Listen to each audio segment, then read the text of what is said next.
Bonjour à tous ou bonsoir, tout dépend du moment auquel vous nous écoutez. Toute l'équipe d'ouvriers de la 11e heure vous souhaite la bienvenue à ce moment de partage. Et aujourd'hui, nous allons parler de quelque chose d'important et même d'intéressant lié au peuple d'Israël et à nous aujourd'hui. Donc, on a pas mal de choses à dire et nous allons voir quelque chose qui est particulier, qui concerne notre marche spirituelle. Avant toute chose, nous allons prier, invoquer le nom de Dieu, qu'il puisse être avec nous durant ce moment d'échange et de partage. Nous prions. Notre Dieu et Père, nous te remercions pour ce que tu as fait pour nous. Sois avec nous, garde-nous et guide-nous tout au long de ce moment, et que tous ceux qui puissent participer, écouter, puissent être enrichis et se rapprocher un peu plus de toi. Nous t'avons prié au nom de Jésus. Amen. Donc, notre sujet de cet après-midi, de ce jour, le peuple d'Israël d'aujourd'hui. Nous allons considérer un premier texte qui se trouve dans Ecclésiaste 1 au verset 9. Et ce texte nous dit ceci. Ce qui a été, c'est ce qui sera. Et ce qui s'est fait, c'est ce qui se fera. Il n'y a rien de nouveau sous le soleil. Le texte d'Ecclésiaste nous donne une information importante. Il n'y a rien de nouveau sous le soleil. Et ça nous permet de comprendre que ce qui se passe au jour d'aujourd'hui, c'est déjà produit dans le passé. Il y en a plusieurs exemples. Au fur et à mesure, on verra des textes qui vont pouvoir appuyer cette réalité. Nous avons un autre passage à considérer, dans Corinthiens 10, à partir du verset 5 jusqu'au verset 10, qui nous dit « Mais la plupart d'entre eux ne furent point agréables à Dieu, puisqu'ils périrent dans le désert. Or, ces choses sont arrivées pour nous servir d'exemple, afin que nous n'ayons pas de mauvais désirs comme ils en ont eu. » Verset 7. Ne devenez point idolâtres comme quelques-uns d'eux, selon qu'il est écrit, le peuple s'assit pour manger et pour boire, puis il se leva pour se divertir. Ne nous livrons point à l'impudicité, comme quelques-uns d'entre eux s'y livrèrent, de sorte qu'il en tomba 23 000 en un seul jour. Verset 9. Ne tentons point le Seigneur comme le tentèrent quelques-uns qui périrent par les serpents. Ne murmurez point comme murmurèrent quelques-uns d'eux qui périrent par l'exterminateur. Donc là, bien évidemment, il parle du peuple d'Israël, puisqu'on a le désert qui ressort. Et il nous dit au verset 6 que ces choses leur sont arrivées pour nous servir d'exemple, nous qui sommes parvenus à la fin des siècles. Donc l'histoire qui est déjà passée, c'est pourquoi il est important de ne pas oublier le passé. Tout ce qui s'est déjà passé, toutes ces choses ont été écrites pour notre exemple, pour nous servir d'exemple, pour nous instruire. Nous avons 2 Timothée 3, versets 16 et 17 qui nous dit « Toute écriture est inspirée de Dieu et utile pour enseigner, pour convaincre, pour corriger, pour instruire dans la justice, afin que l'homme de Dieu soit accompli et propre à toute bonne œuvre. » Donc l'écriture, donc la Bible, est là pour nous enseigner premièrement, pour nous convaincre, nous corriger et pour nous instruire dans la justice. Alors, par rapport à ça, nous allons voir qu'est-ce qui s'est passé avec le peuple d'Israël à leur sortie d'Égypte. Nous allons considérer Exode 15, verset 22, qui nous dit ceci. Moïse fit partir le peuple de la mer Rouge. Ils prirent la direction du désert de Shur, et après 3 journées de marche dans le désert, ils ne trouvèrent point d'eau. Et comme vous pouvez le remarquer, il y a des mots qui ont été mis en couleur, et ces mots-là sont importants. Nous allons poursuivre. Alors, le premier mot qui a été mis en vert, c'est le mot désert. Pourquoi le désert? Pourquoi est-ce que on parle du désert? Que représente le désert? Alors, à travers de nombreux textes, on peut voir que le désert est un lieu qui est particulier. Généralement, dans un désert, on ne trouve rien. Et c'est un endroit où l'accès aux ressources est très difficile. C'est un lieu qui est souvent à l'écart inhabité, et pourtant, il y a beaucoup de personnages qui sont passés par ce lieu, notamment le peuple d'Israël. Mais il y en a d'autres, puisqu'on a Élie, qui à un moment a fui dans le désert. Il a fui Jézabel pour sauver sa vie. Vous avez la référence 1 Roi 19, versets 3 à 4. Jean-Baptiste a été dans le désert. Il a vécu dans le désert. Il a accompli sa mission, son ministère dans le désert. Jésus lui-même aussi s'est retrouvé dans le désert. Il y a même été tenté. Et il se retirait souvent dans des lieux dits déserts pour se ressourcer, pour se reposer. Vous avez les références. Même dans le livre d'Apocalypse, le désert est présent. Surtout si on considère Apocalypse chapitre 12, verset 6 et aussi le verset 14, qui nous parle de la femme qui avait un lieu qui a été préparé par Dieu. Ce lieu se trouve où? Dans le désert. Donc le désert n'est pas un lieu banal, ce n'est pas un lieu anodin. Le désert a son importance. Le désert a une place capitale. Et du coup, par rapport à ça, on se rend compte que le désert peut être un lieu de refuge et de repos. Le désert peut être aussi un lieu de formation. Le désert peut être aussi un lieu où on va être testé, éprouvé de manière physique et spirituelle. Alors, on a l'exemple de Jésus dans Matthieu 4 qui nous dit ceci, qui nous fait savoir que il a été guidé dans le désert et après 40 jours, il a eu faim. Donc, au niveau physique, il a été mis à l'épreuve puisqu'il a eu faim après 40 jours. Et c'est à ce moment-là que l'ennemi fait son apparition. Il vient le tenter. Et comment est-ce qu'il le tente? Il remet en question son identité.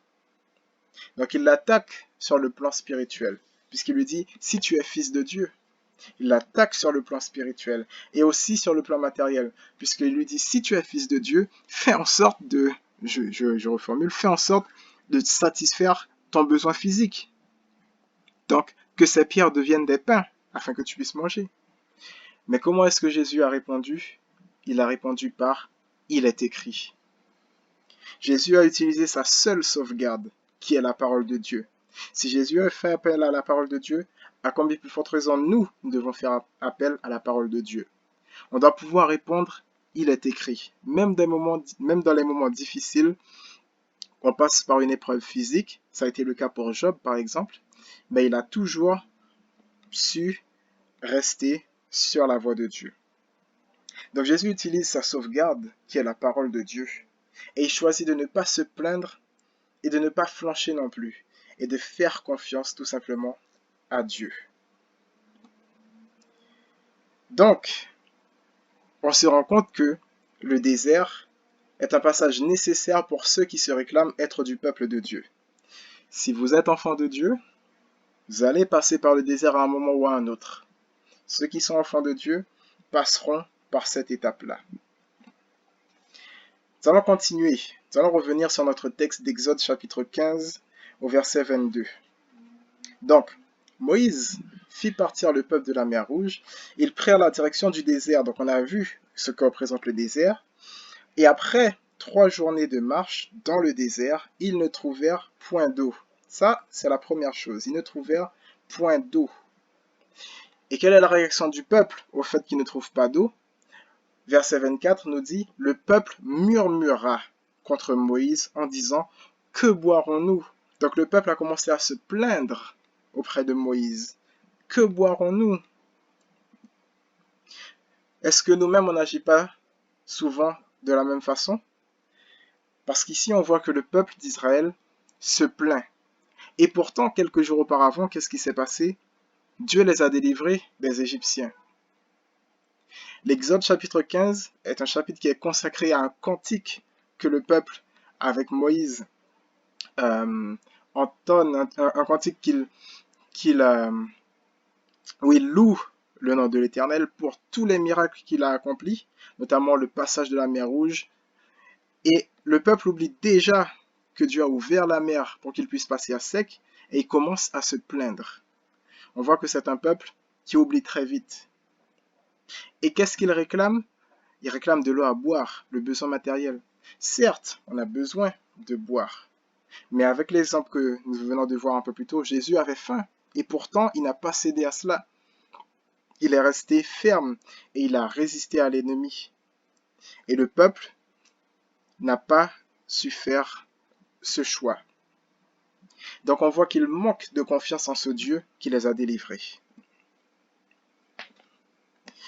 Alors, dans Exode chapitre 15 au verset 25, le texte nous dit, donc j'ai pris la fin du texte, « Ce fut là que l'Éternel donna des lois et des ordonnances, et ce fut là qu'il le mit à l'épreuve. » Concernant le peuple. Donc, l'Éternel va agir en faveur du peuple. Mais au bout d'un moment, il va leur donner des lois et des ordonnances. Et ce peuple sera mis à l'épreuve. Comme on l'a vu, le désert est un lieu où on peut être formé ou encore mis à l'épreuve. Ça peut être aussi un lieu de repos. Et le peuple d'Israël va passer l'épreuve du désert. Donc je rappelle un petit peu le concept, le contexte du moins. Donc, Joseph qui dominait sur l'Égypte, après sa mort, il y eut un nouveau pharaon qui est monté au pouvoir. Mais ce pharaon-là, qu'est-ce qu'il a fait? Il a décidé d'oppresser les Hébreux en Égypte, qui se sont retrouvés en esclavage pendant plusieurs années. On parle de plus de 400 ans d'esclavage. On trouve ça dans Exode, chapitre 1er. Et au bout de 400 ans d'esclavage, Dieu suscita Moïse pour délivrer ce peuple de sa servitude. Et il devait les conduire à travers le désert pour arriver à Canaan, qui était la terre promise à Abraham, à la postérité d'Abraham dans Genèse au chapitre 17. Donc ce peuple avait besoin d'une rééducation, parce que pendant 400 ans, vous imaginez, ils ont pris le mode de vie des Égyptiens. Parce qu'il y a eu les premiers esclaves, les premiers qui se sont retrouvés en esclavage, qui avaient gardé leur identité, mais au fur et à mesure, les descendants commençaient à fonctionner comme les Égyptiens, à garder l'identité, à prendre l'identité égyptienne. Donc ce peuple avait besoin que son identité soit, de retrouver son identité, donc d'être rééduqué par Dieu lui-même. Et du coup, le désert pouvait leur permettre de se détacher de certaines habitudes qu'ils avaient déjà et d'en adopter de nouvelles. Et parmi ces habitudes-là, nous allons voir quelques-unes au fur et à mesure. Maintenant, parmi ces habitudes, nous avons dans Exode chapitre 16 et au verset 3 qui nous dit « Nous étions assis près des pots de viande quand nous mangions du pain à satiété. » J'ai pris la fin du texte d'Exode 16 au verset 3. « Nous étions assis près des pots de viande quand nous mangions du pain à satiété. » Ça, c'est ce que le peuple a réclamé. Il disait « Que ne sommes-nous morts dans le désert ?» Et ils se rappellent de leurs habitudes qu'ils avaient lorsqu'ils étaient en Égypte. Est-ce que ce n'est pas aussi quelquefois dans nos habitudes, ces habitudes qu'ils avaient? Parce que parmi les habitudes qu'ils avaient en Égypte, c'était notamment la consommation de viande, justement. Nous, on vit dans une société, dans un monde, la viande est mise en avant. La viande est très consommée. Et l'autre point, c'est qu'ils mangeaient jusqu'à satiété, c'est-à-dire jusqu'à ce qu'ils soient remplis, jusqu'à avoir le ventre plein. Mais en faisant quelques recherches, manger jusqu'à ce que le ventre soit bien rempli, bien plein, on voit que ça n'apporte pas que des bienfaits. On se sent souvent lourd, somnolent, ça nous donne envie de dormir. Ça nous rend un peu plus lourd, on se sent ballonné parfois. Donc voilà quelques-unes des habitudes qu'ils avaient en Égypte. Et vous imaginez bien que pour délaisser ces habitudes, il fallait y aller par un processus. Et donc, ils se plaignent à nouveau. Au départ, ils se sont plaints parce qu'ils n'avaient rien à boire. Et j'ai passé le passage, mais Dieu a permis qu'ils puissent boire, puisqu'il y avait les eaux de Mara qui étaient amères, que Dieu a permis à purifier pour qu'ils puissent avoir de quoi se désaltérer. Et là, on voit qu'ils se plaignent à nouveau pour la nourriture. Et Dieu va apporter une réponse à cela. Exode chapitre 16, verset 4, voici la réponse de Dieu. Et il nous dit, voici, je ferai pleuvoir pour vous du pain du haut des cieux. Étant donné qu'ils avaient faim, ils avaient besoin de manger, Dieu répond à ce besoin. On voit que c'est un Dieu de bonté, d'amour, malgré que le peuple commence à murmurer, à se plaindre. Dieu répond avec bonté et amour. Il leur donne le pain des cieux, une nourriture jamais vue auparavant. Et nous allons voir quelques éléments concernant cette nourriture. Mais là, on voit que Dieu répond avec amour, avec bonté. Et il ne leur donne pas ce qu'ils veulent, mais il leur donne ce dont ils ont besoin. Il ne leur donne pas ce qui vient d'Égypte, qui pourrait être vu comme le monde pour nous, si on transpose à nous aujourd'hui. Donc, ça nous permet de comprendre quoi? Que Dieu veut quelque chose de bien particulier pour ses enfants. Il veut ce qu'il y a de meilleur. Il ne veut pas qu'on mange comme le monde. Il veut qu'on mange selon le plan qu'il a établi pour nous. Donc le texte qui nous dit ceci, voici, je ferai pleuvoir pour vous du pain du haut des cieux. Le peuple sortira et on ramassera jour par jour la quantité nécessaire, afin que je le mette à l'épreuve et que je vois s'il marchera ou non selon ma loi. Et là on voit que Dieu promet quelque chose qui va faire pleuvoir du pain du haut des cieux, mais que le peuple en parallèle doit obéir à sa loi. Quelle était cette loi? Dieu voulait ramener le peuple à ses principes d'antan, ses principes de vie morale, spirituelle, physique. Donc on voit quand même que il y a quand même un lien entre l'alimentation et la loi de Dieu. Obéir à Dieu est lié aussi à l'alimentation. Donc le peuple devait apprendre à faire confiance à Dieu par rapport à cela. Et il devait obéir à sa loi au niveau de la nourriture, tout comme au niveau moral. Et Dieu allait amener ce peuple au fur et à mesure à retrouver son identité. Et donc, lorsqu'on lit Exode 16, versets 4 à 6, on voit qu'il y a un commandement qui ressort. Ce commandement, qui est le jour du repos, le sabbat, c'est ce commandement-là qui ressort. Puisque jour par jour, le peuple devait aller ramasser, hormis le 7e jour, qui est le jour du repos. Exode 16, verset 5 nous le confirme, il dit, le 6e jour, lorsqu'ils prépareront ce qu'ils auront apporté, il s'en trouvera le double de ce qu'ils ramasseront jour par jour. Donc, le 6e jour, ils vont avoir le double, une double quantité, puisque Dieu leur donnait chaque jour la quantité nécessaire. Et là, on voit quand même que c'est un Dieu qui fait les choses pas n'importe comment. Chaque jour, tu as la quantité nécessaire pour toi. Tu n'as pas trop peu, tu n'en as pas en excès non plus. Et si vous lisez bien le passage, vous verrez que même ceux qui ne prenaient pas suffisamment, Dieu faisait en sorte qu'ils en aient suffisamment. Et ceux qui en prenaient un peu plus que ce qu'ils en ont besoin, eh bien, c'était diminué. Donc, Dieu permettait que chacun puisse manger la quantité qui lui est nécessaire. Ni trop peu, ni trop. Quel Dieu merveilleux! Et là, on voit que au 6e jour, ils vont prendre ce qu'ils ont à prendre, mais ils en trouveront le double. Ils auront le double. Pourquoi? Parce que le 7e jour est un jour de repos, le jour de l'Éternel. Et ce jour-là, personne n'est censé sortir. C'est pourquoi Dieu permet qu'ils puissent en trouver le double. Et attention, si vous lisez bien, vous verrez que lorsqu'ils prenaient la quantité jour par jour, ils devaient tout manger. Sinon, s'ils essayaient de faire des réserves pour le lendemain, ça allait gâter. La nourriture se gâtait.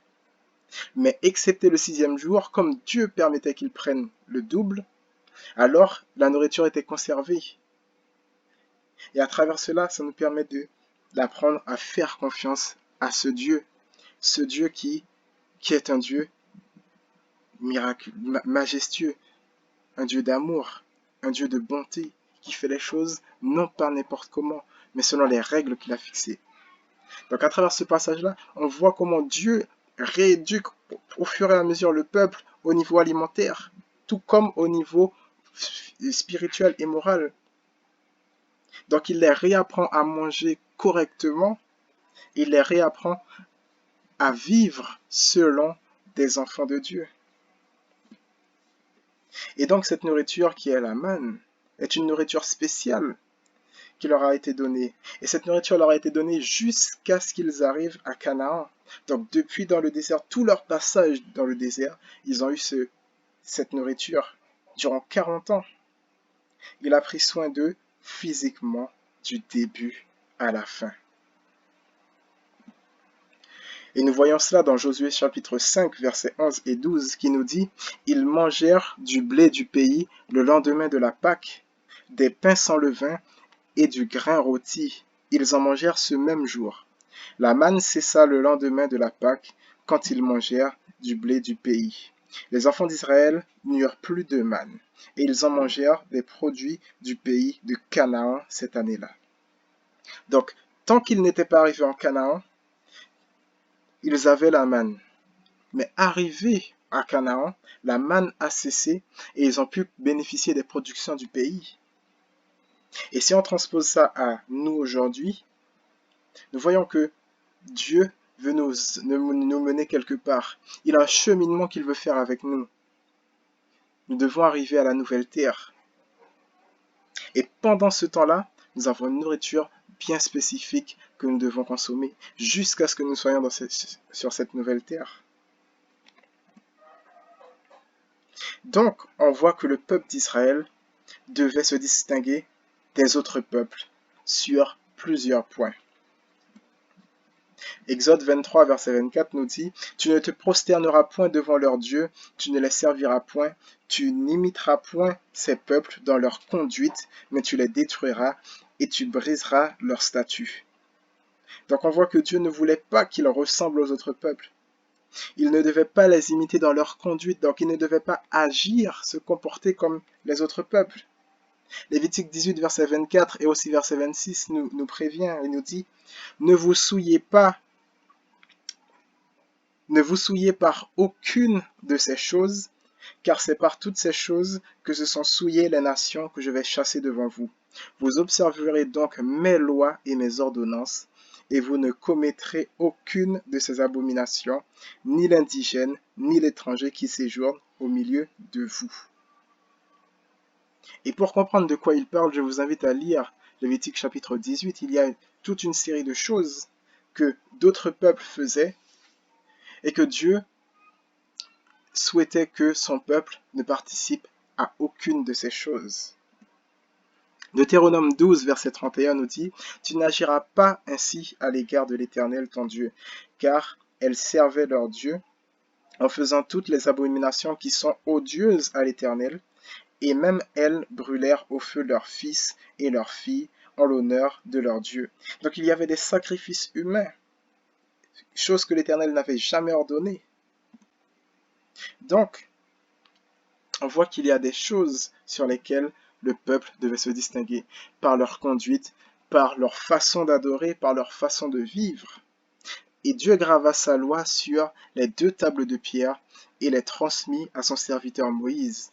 Donc cette loi qu'on appelle la loi morale, les 10 commandements, était pour ce peuple. Et on sait que la loi est un élément extrêmement important. Luc chapitre 16, verset 17 nous le rappelle. « Il est plus facile que le ciel et la terre passent qu'il ne l'est qu'un seul trait de lettre de la loi vienne à tomber. » C'est ce que nous dit le texte. Et nous avons vu qu'il y a aussi des lois pour notre bien-être physique. Nous l'avons vu dans notre précédente présentation, qu'il y a des lois concernant notre bien-être physique. Il y a un auteur qui nous dit ceci dans son livre « Histoire de la rédemption » chapitre 5. « La loi divine ne pouvait être changée pour être adaptée aux besoins de l'homme déchu. Selon le plan de Dieu, elle ne devait jamais perdre de sa force, ni la moindre de ses exigences. La loi de l'Éternel sur laquelle est fondé son gouvernement céleste et terrestre est aussi sacrée que Dieu lui-même. C'est pourquoi le Très-Haut ne pouvait pas accepter la vie d'un ange comme sacrifice pour sa transgression. La loi de Dieu a plus de valeur à ses yeux que les saints anges qui entourent son trône. Et vous le savez très bien que l'univers lui-même est régi par de nombreuses lois que Dieu lui-même a établies. Il y a des règles qui ont été fixées.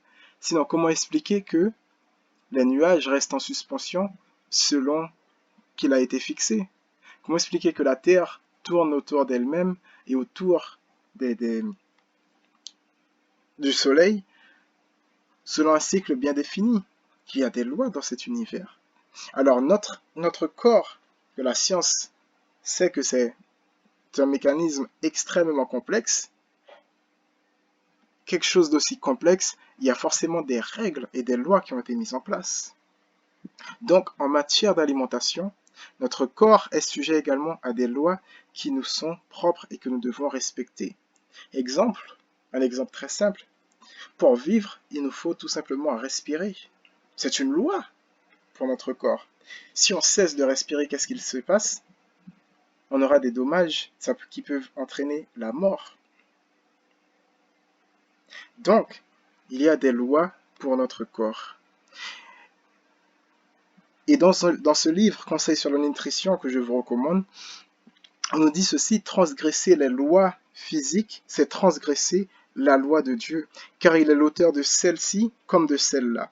Il l'a écrite sur chacune de nos nerfs, sur chacun de nos muscles, sur chacune de nos facultés.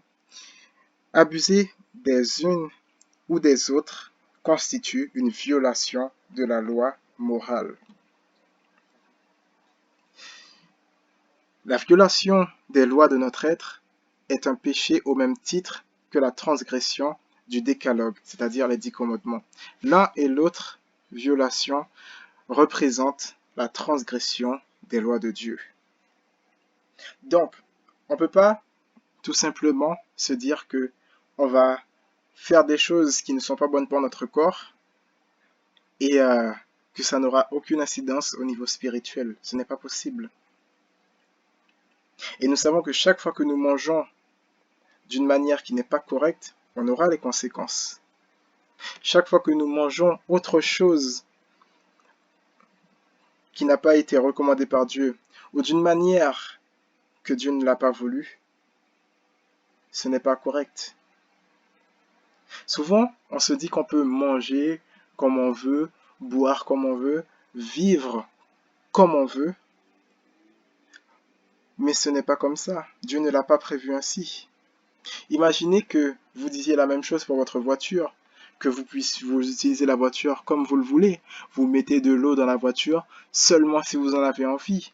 Ou pareil, que vous mettez du carburant seulement si ça vous dit. Non, vous respectez le manuel d'utilisateur. La voiture a besoin de carburant. C'est pas dans le réservoir de carburant que vous allez mettre de l'eau ou de l'huile. Vous allez mettre le carburant là où il faut mettre le carburant, l'huile là où il faut mettre l'huile. Et pareil pour le liquide de refroidissement. Donc pour notre corps, c'est la même chose. Et on voit que malgré que Dieu met ce plan-là en place pour eux, on voit que le peuple réclame de la viande à manger. Et c'est quelque chose qu'ils étaient déjà habitués, puisque on a vu que en sortant d'Égypte, ils avaient gardé des habitudes alimentaires d'Égypte. Donc ils réclament de la viande. Et comment ça s'est fait? Nous avons la précision dans Nombre chapitre 11 versets 4 à 6 qui nous dit: le ramassis des gens qui se trouvaient au milieu d'Israël fut saisi de convoitise. Et même les enfants d'Israël recommencèrent à pleurer en disant: qui nous donnera de la viande à manger? Nous nous souvenons des poissons que nous mangions en Égypte et qui ne coûtaient rien, des concombres, des melons, des poireaux, des oignons et des aules. Maintenant notre âme est desséchée plus rien. Nos yeux ne voient que de la manne. Donc, qu'est-ce que le texte nous permet de comprendre? Que parmi le peuple d'Israël, il y avait des personnes qui ne faisaient pas partie du peuple, qui ont été saisies de convoitise. Et le peuple a suivi ces personnes-là dans cette convoitise. Et ils ont commencé à vouloir la nourriture qu'ils avaient en Égypte, notamment la viande. Alors on parle, la suite du texte nous parle de concombres, poireaux, melons et autres, mais c'est principalement la viande qu'ils recherchaient. Parce qu'ils ne voulaient plus de la manne. Ils commençaient à être dégoûtés de la manne. Et ça a commencé avec les gens qui étaient au sein du peuple, mais qui n'étaient pas qui n'étaient pas du peuple. Donc on voit que le peuple se laisse influencer par les personnes qui sont autour d'eux. Mais si ces personnes ont commencé à réclamer, à être près de convoitise, c'est que les habitudes alimentaires qu'ils ont ne correspondent pas à ce qu'ils trouvaient chez le peuple. Donc le peuple ne mangeait pas comme eux. Et on voit bien qu'il y a une distinction entre l'alimentation du peuple d'Israël à ce moment-là et ces personnes-là qui sont au sein du peuple. Et de la même manière, nous aussi, comme on l'a vu, il faut que les gens puissent voir une différence dans notre façon de manger et de boire. On ne doit pas manger comme tout le monde le fait. Et la question qu'on se pose, est-ce que nous aussi, on n'est pas souvent influencés de la même manière? Donc les étrangers qui étaient parmi le peuple ont eu le désir de manger de la viande. Et les Israélites ont suivi ce même désir. Ça a commencé avec eux. Ils ont commencé à se plaindre de la nourriture que Dieu leur a donnée. Et pourquoi la viande? On sait que la viande, il y a un certain goût. Ça fait appel souvent au sens, ça fait plaisir au palais. Donc, on voit qu'ils se laissent plus facilement influencer par les hommes plutôt que par le Créateur lui-même. Ils préfèrent suivre les directives, les envies des hommes que de suivre le plan du Créateur lui-même, qui sait ce qui est bon pour nous. Et est-ce qu'il n'en est pas de même pour nous aujourd'hui? On ressemble beaucoup au peuple d'Israël. Souvent on agit de la même manière et parfois on fait même pire. Et par rapport à cela, comment Dieu réagit? Donc nous avons la suite dans Nombre, chapitre 11, versets 10 à 11. Donc Moïse entendit le peuple qui pleurait, chacun dans sa famille à l'entrée de sa tente. La colère de l'Éternel s'enflamma fortement, et Moïse fut attristé. Et il dit à l'Éternel, « Pourquoi affliges-tu ton serviteur, et pourquoi n'ai-je pas trouvé grâce à tes yeux? Que tu aies mis sur moi la charge de tout ce peuple. »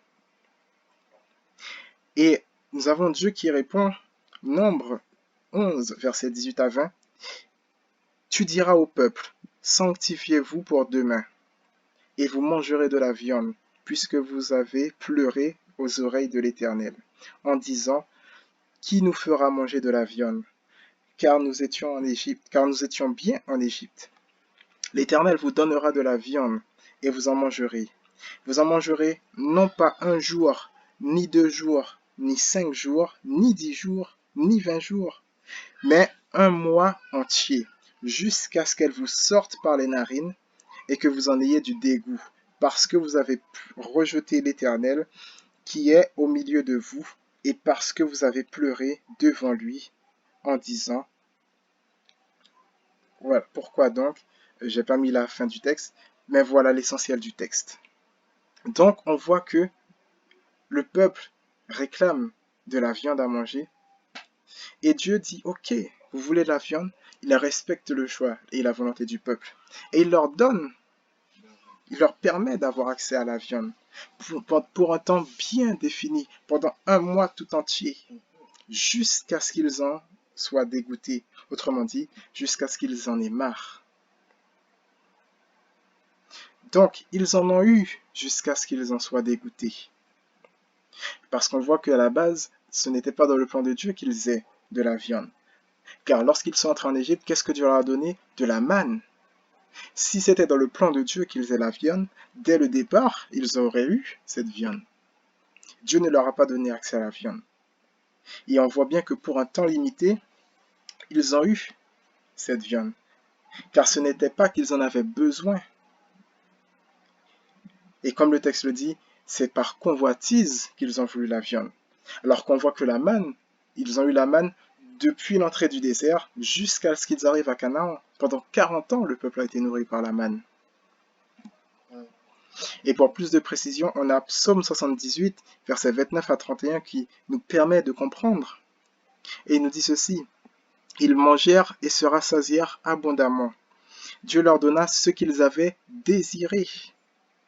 Ils n'avaient pas satisfait leur désir.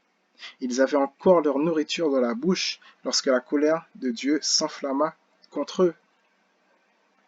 Donc malgré qu'ils avaient la viande, leur désir n'était pas satisfait. Ils ont été pris de convoitise. Et on voit que lorsqu'on a de mauvais appétits, ça entraîne souvent de mauvais désirs. Et ça, c'est quelque chose qui peut causer notre perte. Et dans le livre Rayon de santé au chapitre 9, l'auteur nous dit ceci: si les Israélites avaient obéi à ces instructions, s'ils avaient su tirer profit de leurs avantages et vécu selon le plan de Dieu, ils auraient été préservés des maladies qui affligeaient les autres nations, et pour le monde, un vivant exemple de santé et de prospérité. Plus que tous les autres peuples, ils auraient possédé la force physique, la vigueur intellectuelle et constitué la nation la plus puissante de la terre. Et on voit que ça, c'était le plan de Dieu pour le peuple. Donc, nous sommes invités à honorer Dieu dans notre être tout entier. Rappelons-nous du texte d'un Corinthiens 6, versets 19 à 20 qui nous dit: ne savez-vous pas que votre corps est le temple du Saint-Esprit qui est en vous, que vous avez reçu de Dieu, et que vous ne vous appartenez point à vous-même, car vous avez été rachetés à un grand prix. Glorifiez donc Dieu dans votre corps et dans votre esprit qui appartiennent à Dieu. Alors, le texte du livre nous dit, au témoignage pour l'Église, ce n'est que lorsque nous considérons d'une manière intelligente les principes d'une vie saine que nous pourrons bien discerner les maux qui résultent d'un régime erroné. Ceux qui, après avoir constaté leurs erreurs, auront le courage de changer leurs habitudes, s'apercevront que la réforme exige beaucoup de lutte et de persévérance. Mais lorsqu'ils auront formé des goûts normaux, ils se rendront compte que l'usage de la viande, qu'ils considéraient inoffensif, préparait lentement mais sûrement la dyspepsie et d'autres maladies. Et on connaît aujourd'hui, scientifiquement parlant, on sait ce qui est dit de la viande, notamment la viande rouge. Alors, pourquoi est-ce que le peuple devait avoir une telle préparation, qu'elle soit au niveau physique et spirituel? Pourquoi cela? Donc, nous avons vu que leur manière de vivre en Égypte méritait d'être changée. Ils avaient des habitudes qui n'étaient pas correctes de leur façon de manger, de boire et de vivre. Peut-être en Égypte, ils ne connaissaient peut-être même plus Dieu. Et n'oublions pas la promesse de Genèse 17 qui a été faite à Abraham. Sa postérité devait arriver à Canaan, la terre promise. Donc il y a de nombreuses choses qui devaient être revues dans leurs habitudes avant de pouvoir voir ce pays. Afin de pouvoir prendre possession de ce pays, ils devaient corriger plusieurs habitudes. Deutéronome 4, versets 5 et 6 nous dit: voici, je vous ai enseigné des lois et des ordonnances, comme l'Éternel mon Dieu me l'a commandé, afin que vous les mettiez en pratique dans le pays dont vous allez prendre possession.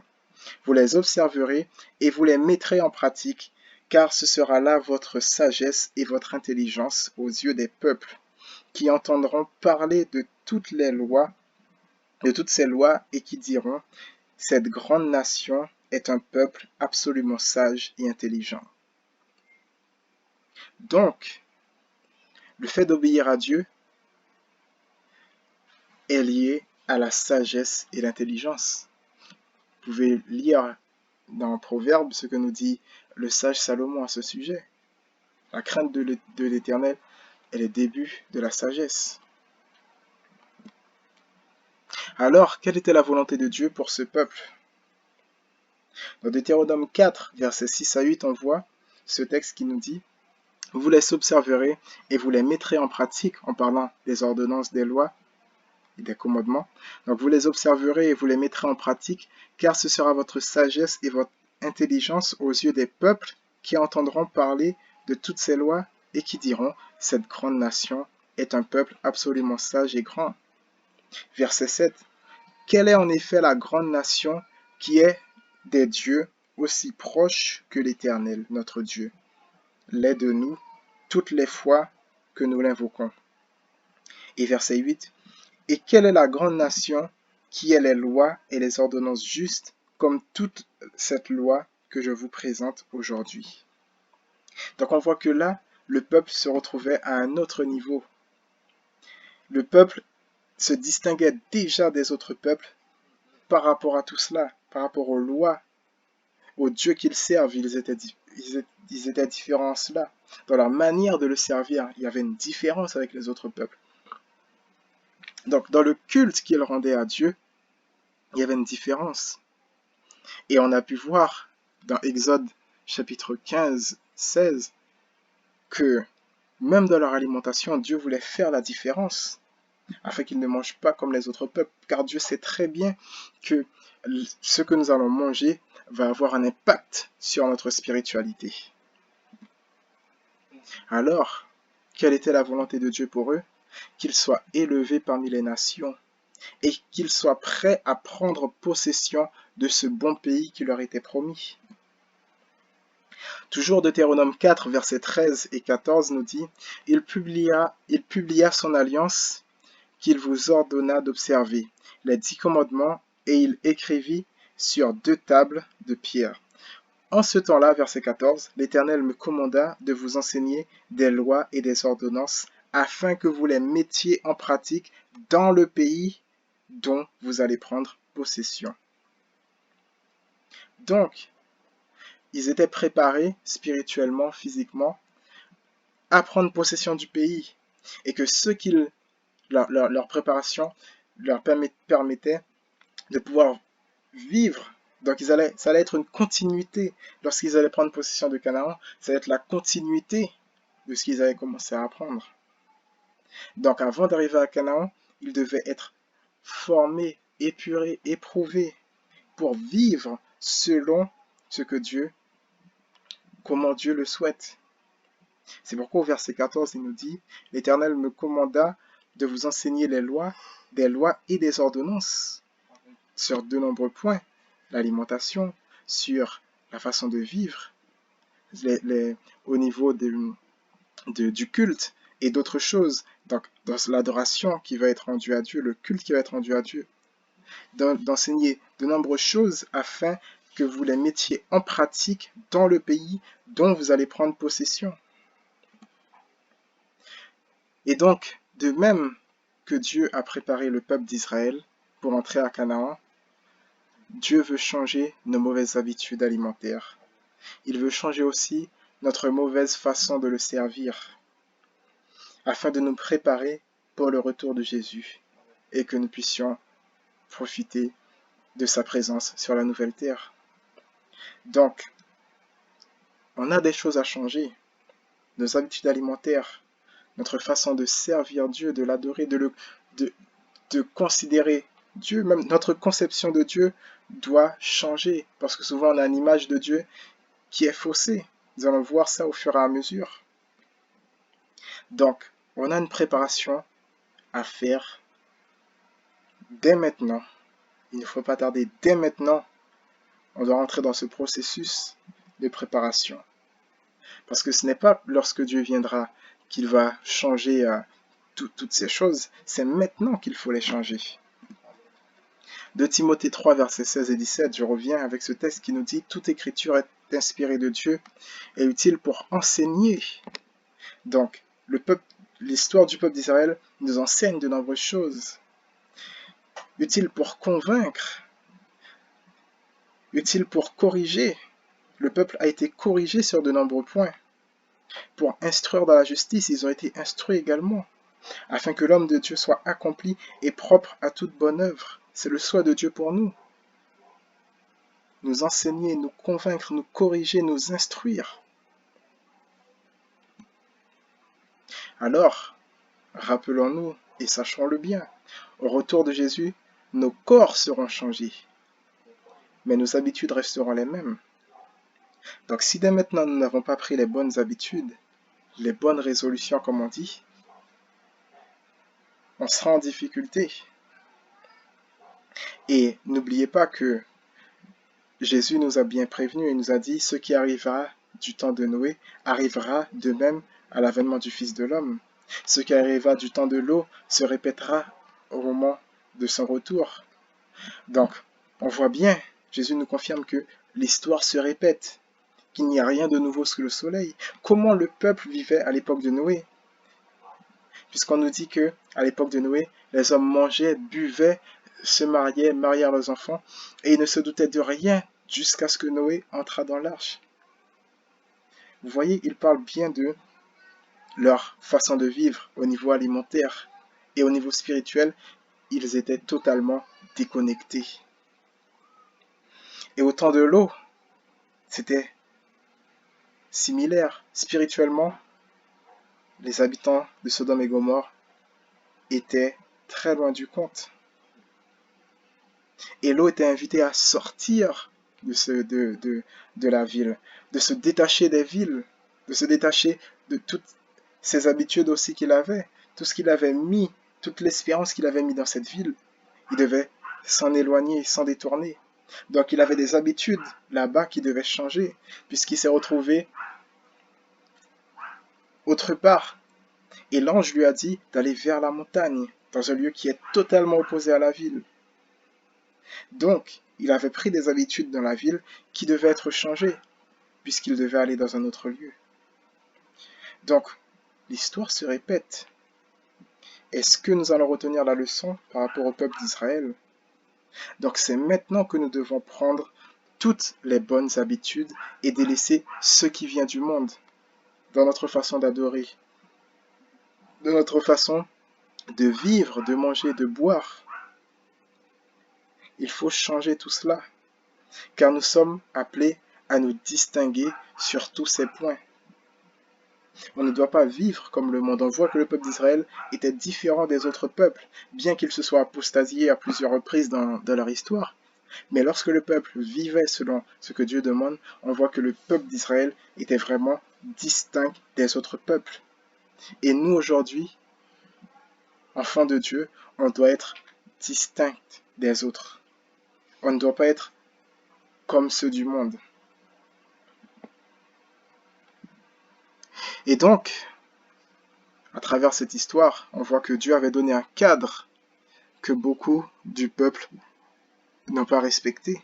Nombre 14, versets 30 et 31 nous le confirme, puisqu'il y a eu la révolte avec Corée, pas la révolte de Corée, excusez-moi, la révolte après que, arrivés aux portes de Canaan, les espions sont partis explorer le pays, et beaucoup se sont rebellés. Et qu'est-ce qui s'est passé? Dieu a dit, vous n'entrerez point dans le pays que j'avais juré de vous faire habiter, excepté Caleb, fils de Jephunnée, et Josué, fils de Nun, car ils sont restés fidèles à Dieu. Ils ont vu que les habitants du pays étaient des géants, ils étaient impressionnants, nombreux. Et la plupart des espions ont eu peur, excepté eux, car ils avaient vraiment confiance en Dieu. Ils connaissaient Dieu. Et ils ont vécu selon la parole de Dieu. Et verset 31, il dit, « Et vos petits-enfants, dont vous avez dit, ils deviendront une proie, je les y ferai entrer et ils connaîtront le pays que vous avez dédaigné. » Donc Dieu a fait une promesse au peuple. Et on doit pouvoir lui faire confiance. Si Dieu nous dit, mon enfant, ne mange plus comme cela, mange selon le plan que j'ai pour toi, on doit lui faire confiance. Si Dieu nous dit, mon enfant, ne fonctionne plus comme cela, ne va plus à tel endroit, n'agit plus comme cela, on doit lui faire confiance. Car nous savons qu'il y a une période, nous sommes à la fin des temps, il y a une période où le peuple de Dieu sera particulièrement persécuté, opprimé, pourchassé. Et à ce moment-là, il faudra faire confiance à Dieu sur tous les points, pour notre sécurité et pour ce que nous allons manger, comment nous allons vivre, comment nous allons fonctionner. Jésus avait déjà fait cette promesse en nous disant, ne vous inquiétez pas du lendemain, ne vous inquiétez pas de ce que vous allez manger ou boire. Les animaux ne récoltent ni ne moissonnent. Pourtant, Dieu prend soin d'eux. Est-ce que nous, on ne vaut pas plus qu'eux? Alors, c'est maintenant qu'il nous faut prendre les bonnes habitudes. Et on voit que malgré le fait que le peuple s'est beaucoup rebellé contre Dieu, Deutéronome 2, verset 7 nous dit « Car l'Éternel ton Dieu t'a béni dans tout le travail de tes mains. Il a connu ta marche dans ce grand désert. Voilà 40 années que l'Éternel ton Dieu est avec toi. Tu n'as manqué de rien. » Dieu prend soin de nous. Deutéronome 8, verset 2 nous dit « Souviens-toi de tout le chemin que l'Éternel ton Dieu t'a fait faire pendant ces 40 années dans le désert afin de l'humilier, afin de t'humilier et de t'éprouver, pour savoir quelles étaient les dispositions de ton cœur et si tu garderais ou non ses commandements. » On voit l'épreuve que le peuple d'Israël a passée dans le désert. Beaucoup ont échoué, mais beaucoup ont réussi parce qu'ils ont, comme à l'exemple de Josué et de Caleb, ils ont fait confiance à Dieu sur tous les points. Et on voit que beaucoup sont morts sans voir cette terre promise à cause de leur rébellion. Et Dieu voulait qu'ils arrivent tous à la destination qu'ils avaient promis. Et il en sera de même pour nous qui sommes à la fin des temps. Dieu a une destination pour chacun d'entre nous, mais tous ne n'iront pas, car maintenant ça dépend de notre choix. Dieu nous a promis son retour. Il nous a promis la nouvelle terre. Maintenant, il faut lui faire confiance sur tous les points. Alors, pour nous qui sommes à la fin des temps, Dieu a bien évidemment une destination. Beaucoup n'accepteront pas les réformes que Dieu propose. Beaucoup n'accepteront pas de changer certaines habitudes qu'ils ont. Mais il y en a d'autres qui choisiront de se soumettre volontiers, qui accepteront, qui diront « Seigneur, oui, enseigne-moi, conduis-moi, apprends-moi, forme-moi. » Maintenant, c'est à nous de choisir de quel côté nous serons. Quel côté allons-nous choisir? Allons-nous être plutôt de ceux qui vont vouloir à tout prix garder un certain confort et leurs habitudes, ne pas faire d'efforts sur leur façon de manger, de fonctionner, de vivre? Ou allons-nous faire partie de ceux qui vont dire « Seigneur, je veux faire ce que tu me demandes ». Qu'allons-nous choisir? Et donc, notre présentation est terminée. Donc, je vous remercie d'avoir été là, attentif. Donc, n'hésitez pas à poser toutes vos questions. Nous avons le groupe WhatsApp et nous avons également la page Facebook, Ouvrier de la 11e heure. Donc, l'adresse mail également vous sera communiquée. Vous pouvez envoyer vos questions, réagir et voilà, donc n'hésitez pas. Donc on vous remercie pour votre participation, votre temps et que Dieu vous bénisse abondamment. Et ce pays, guéris ton peuple éternel. Ta grâce seule nous suffit pour changer nos vies. Viens rétablir ce pays.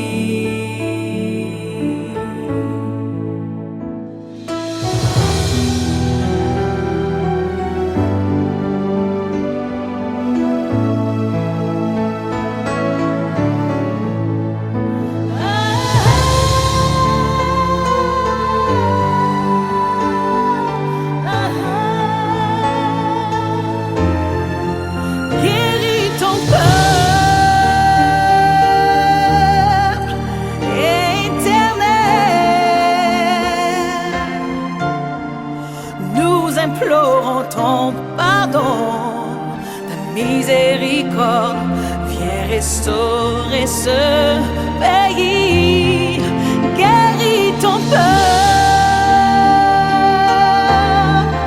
éternel. Ta grâce seule nous suffit, oui, change nos vies, viens rétablir ce pays.